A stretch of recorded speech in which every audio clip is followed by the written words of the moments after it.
हुआ करता है। पहले माँ बाप जिसके साथ बांध देते थे उसी के साथ सारी जिंदगी काट देते थे। किसी के माँ बाप कभी भी अपनी लड़की को गलत के हाथों में नहीं देते। जहां तक कोशिश होती है तो वो अच्छी ही लड़की को देते हैं। और भगवान की कृपा से कहूँ को एक से मिली हो जाए तो ज्यादा दिन तक टिकना है, झोरा उठाओ जे चले जाता है। लेकिन महाराज भीष्म कहने लगे चिंता न करो रानी, आज मैं इसी बात पर ही चर्चा करूंगा। महाराज भीष्म दरबार में गए हैं तो दरबार के जितने भी लोग खड़े थे बैठे थे खड़े हो गए। भीष्म कहने लगे बैठे रहो, आज हम पिता बनकर के आए हैं, राजा बनकर के नहीं आए हैं। आप लोग बारी बारी से हमारी पुत्री के लिए लड़का बताओ। जिसके दो दिमाग में आ रहा है वो उसका नाम बता रहा है।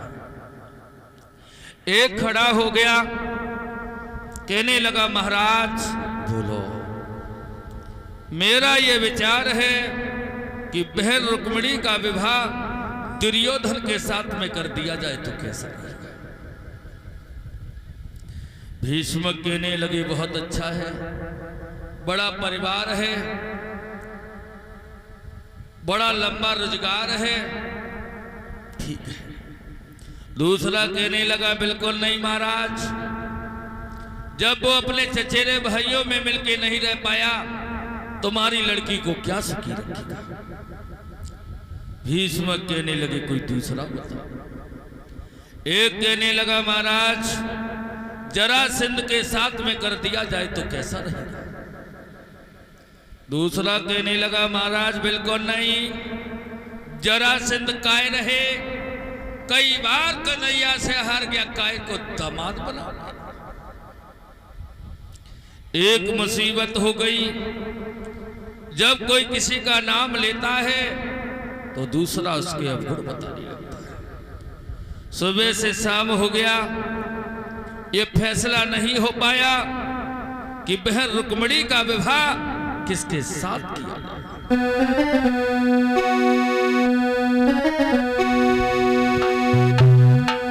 कि दरबार के बारी बारी से और राजन के नाम बताने लगे।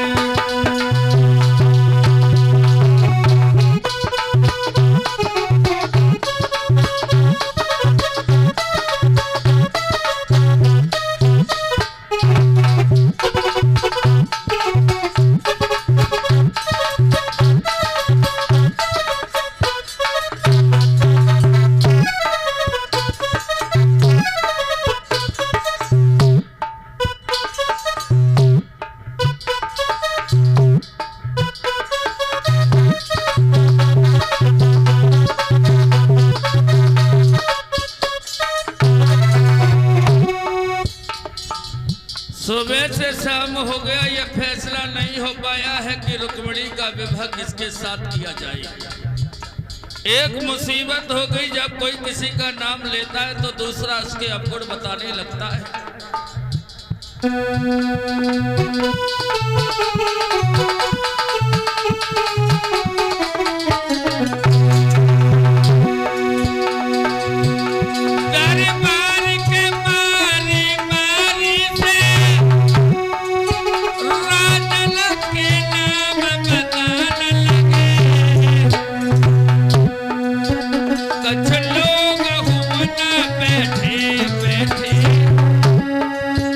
अरे कोड़े रे बाबा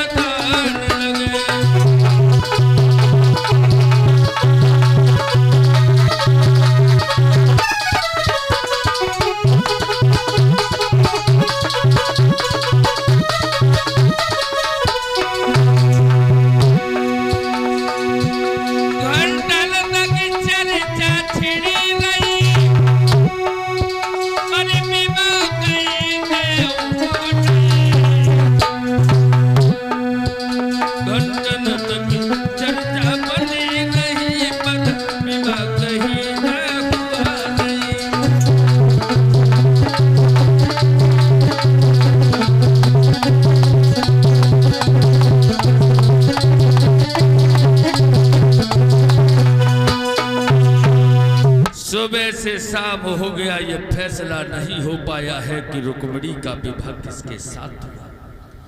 बाद में भीष्मक का सबसे छोटा लड़का खड़ा हो गया, कहने लगा पिताजी मेरा ये विचार है, अगर बोलने का अधिकार हो तो मैं कुछ कहूं। भीष्मक कहने लगे मेरे लाल इस सभा में सबको बराबर बोलने का अधिकार बताओ। भीष्मक का छोटा लड़का कहने लगा पिताजी मेरा ये विचार है कि वह रुक्मिणी का विवाह द्वारकाधीश भगवान कन्हैया के साथ में कर दिया जाए तो कैसा रहेगा। भीष्मक गद्दी से छट गए, कहने लगे मेरे लाल तुमने तो हमारी मोह की बात छीन ली। नाई और पंडित को बुलाया जाए, द्वारका के लिए पत्र लिखा जाए, कुंदनपुर नरेश महाराज भीष्मक अपनी लड़की का रिश्ता लेके आ रहे हैं।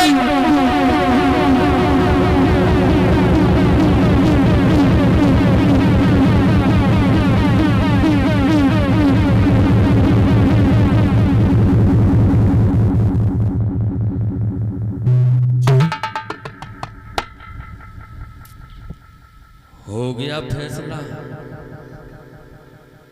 हो गया फैसला। रुकम खड़ा हो गया, कहने लगा पिताजी ओए क्या करने जा रहे हो। जिसके ना माँ का पता है, जिसके ना बाप का पता है, कोई नंद का लड़का कहता है, कोई वसुदेव का लड़का कहता है। बचपन में माखन चुरा चुरा के खाता रहा, जिसके खानदान का पता नहीं। मैं अपनी बहन का विवाह उसके साथ नहीं गए, सामने लग।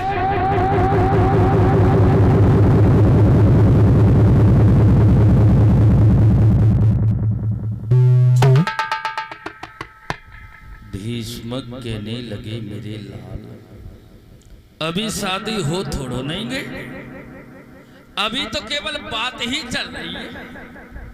तुम्हारे निगाह में कोई लड़का हो तुम बताओ। रुकम कहने लगा तुमने तो हमसे पूछा ही नहीं, पूछते ना तो कब की शादी हो गई होती। कौन है? अरे कोई गैर थोड़ो नहीं, चंदेरी का रहने वाला, रिश्ते में हमारा साला, बड़ा हिम्मत वाला, काला है तो क्या हुआ बड़ा दिल वाला है, और कोई गैर नहीं अपना साला है। भीष्मक कहने लगे कमीन, क्या अपने साले के साथ अपनी बहन का विवाह कर देगा। रुकम कहने लगा क्यों नहीं, क्यों नहीं, जब वो अपनी बहन का विवाह हमारे साथ कर सकता है तो मैं क्यों नहीं कर सकता। और बोला रुको,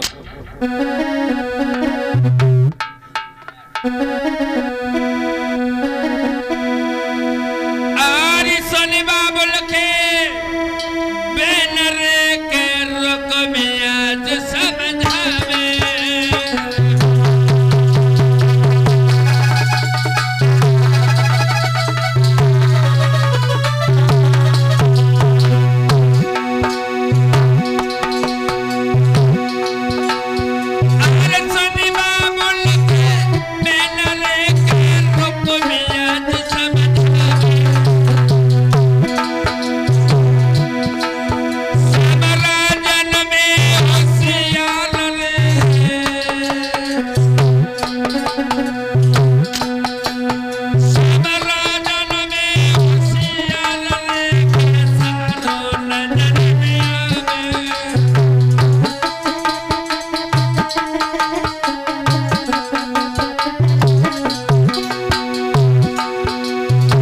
चंदेरी का रहने वाला,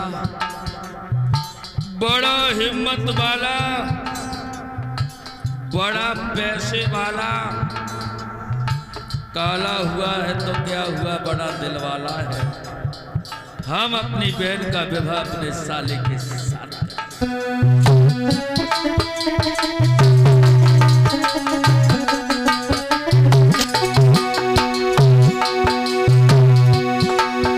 महाराज करेंगे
कलश वाली बहनें आ जाएं बाहर। 101 रुपए हमारे पास में भिजवा रहे हैं।